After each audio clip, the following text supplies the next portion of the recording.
అసలేముంది ఊర్లో? కన్నులకే తీయదనం రుచి చూపే చిత్రాలే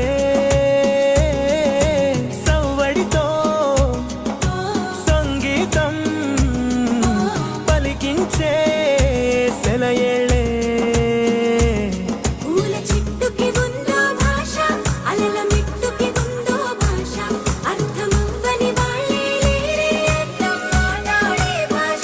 పలకరింపే పులకరింపై పిలుపునిస్తే పరవశించడమే మనసుకి తెలిసిన భాష మమతలు పంచే